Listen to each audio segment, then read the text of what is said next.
मैं लाई हूँ आपके लिए मज़ेदार से गजरेले की रेसिपी। देखें गाइस कितना ज़बरदस्त और यम्मी लग रहा है। चलिए बनाना स्टार्ट करते हैं मज़ेदार सा गजरेला। आधे किलो मैंने गाजरे लिए, इनको मैंने ऐसे कद्दूकस कर लिया बारीक वाला। मैंने आधा पाव से थोड़े कम चावल लिए, इनको पीस लिया है मैंने, बहुत बारीक नहीं करा है। ये देखिए इस तरह से बहुत बारीक नहीं करना है चावलों को। 1 प्याली मैंने चीनी ली है, थोड़े से मैंने ड्राई फ्रूट लिए हैं। दूध लिया है मैंने, तकरीबन 2.5 किलो दूध है। अच्छे से हम पहले इसको गर्म कर लेंगे दूध को। गाइस बहुत मज़े का बनता है और आजकल तो सीज़न है गाजरों का, ज़बरदस्त गाजरें आ रही हैं, आप ज़रूर ट्राई करिएगा इसको गजरेला को, बहुत मज़े का लगता है ये। सबसे पहले मैं इसमें चावल ऐड कर दूँगी। दूध हमारा गर्म हो चुका है।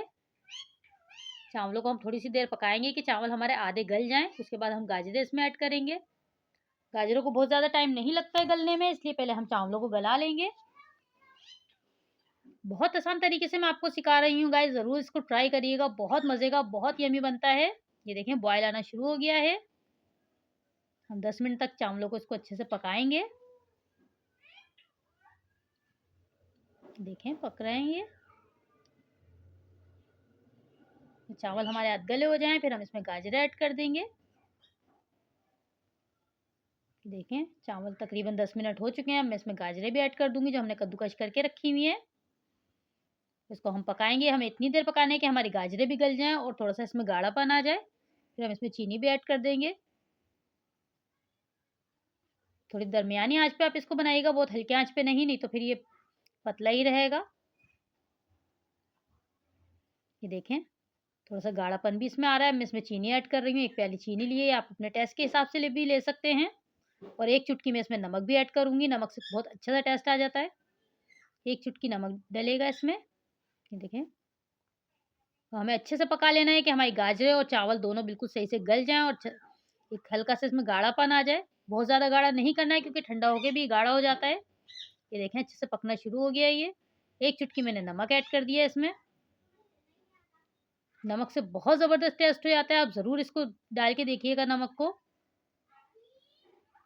बस हम इसको 10 से 15 मिनट में और पकाऊँगी, थोड़ी-सी आँच मैंने कम कर दी है। थोड़ा-सा गाढ़ापन आ जाए फिर हम इसमें मेवे वगैरह डालेंगे। बहुत झटपट बन जाता है, बहुत ज़बरदस्त लगता है। ये देखें गाढ़ापन आ गया है। ये मैंने 1 पाव कलाकंद ली है, ये मैंने इसमें ऐड कर दिया है। ये ऑप्शनल है, आप डालना चाहें तो डाल दें। ये मेवे भी मैंने इसमें ऐड कर दिए हैं। कलाकंद से बहुत ज़बरदस्त टेस्ट आता है। बस हमें मेल्ट करनी कलाकंद, बिल्कुल तैयार हो गया है ये। मैं सर्व करके दिखाती हूँ आपको, डिश आउट करूँगी मैं इसको। इतना ज़बरदस्त, इतना यम्मी बना है ये। ये ठंडा होके थोड़ा-सा और गाढ़ा हो जाएगा। बस अब हमें चूल्हा बंद कर देना है। बिल्कुल रेडी हो चुका है ये। आप ज़रूर ट्राई करिएगा। मेरी रेसिपी अगर पसंद आ रही है तो मेरे चैनल को सब्सक्राइब करिएगा, लाइक करिएगा, शेयर करिएगा और मुझे कमेंट में ज़रूर बताइएगा कि मेरी रेसिपी आपको कैसी लगी। अपना ख़्याल रखिएगा, मुझे दुआओं में याद रखिएगा। अल्लाह हाफ़िज़।